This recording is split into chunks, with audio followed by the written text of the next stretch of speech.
घरे किछि पार्टी हेउ बा किछि फंक्शन बहुत सहजरे बनै परिबा घरे भेज दम बिरयानी एमिति थरे निश्चय बनांतु सहज उपाय रे देखि परथु हमर राइसटा केते खिला खिला हेछि देखिबाकू जेते सुंदर आ खाइबाकू भी बहुत टेस्टी एही उपाय रे थरे निश्चय बनांतु बहुत टेस्ट लागिबो आ बहुत भलो बनिबो।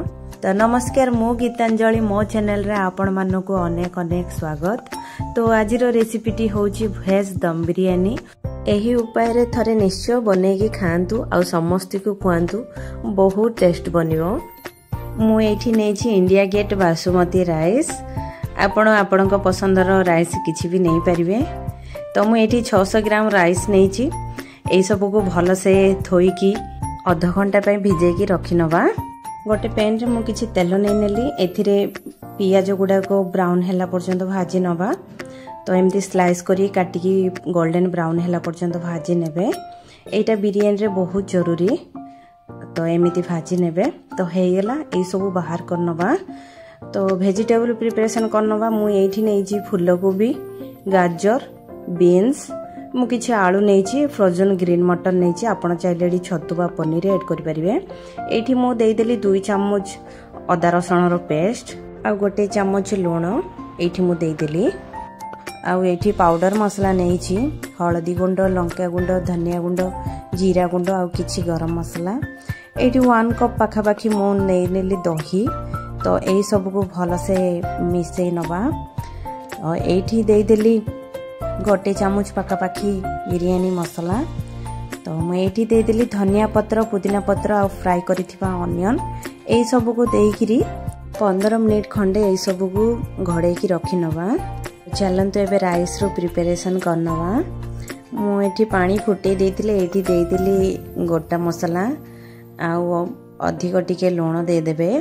एठी गोटे लेंबू चिपिटी के लेंबूडा भी दे देतिली आउ दे देली किछि धनिया पत्र पुदीना पत्र आउ किछि कंचा लंका आपण चाहिले एठी घियो भी ऐड करि परिबे। मु किंतु फ्राई करिथिबा अनियन रो तेल एठी ऐड कर देछि आपण चाहिले घियो ऐड करि परिबे। तो पानीटा फुटिला परे एठी आमे दे दमा चावल ऐड करनबा। तो भिजे की रखिदिबा चावल एठी ऐड कर दमा भल से गळे दनबा। चावलटा हमरो 80% ही कुक करिवे अधिक कुक करिवेनी। तो हमरो बाकी प्रिपरेशन टा दम दबा। तो हे गलानी ए सब गोटे ट्रे रे बाहर करनबा छाणी गिरी गोटे थाली रे रखि देले कोन होबा हमरो राइस टा ओवर कुक होबनी।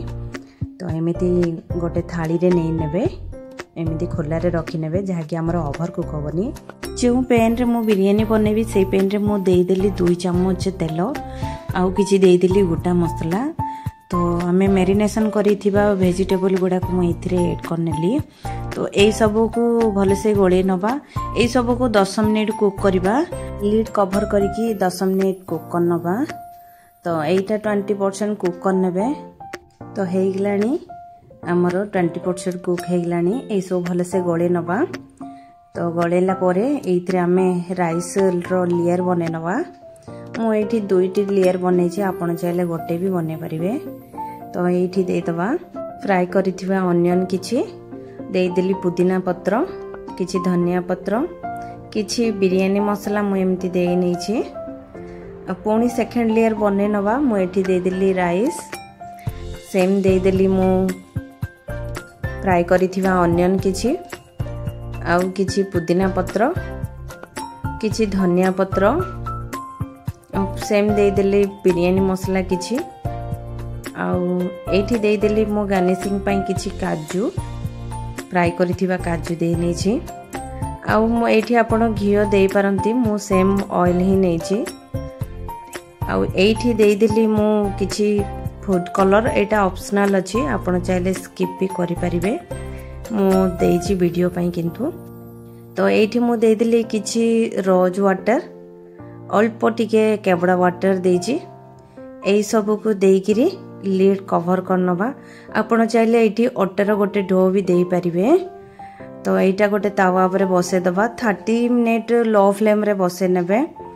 तो हेगलानी तो देखि परथुए लीड खुलुची देखि परथुए बहुत सुंदर देखा जाउची आ बहुत टेस्ट भी बनिथिला आ सब राइस गुडा को खिला खिला भी बनिथिला।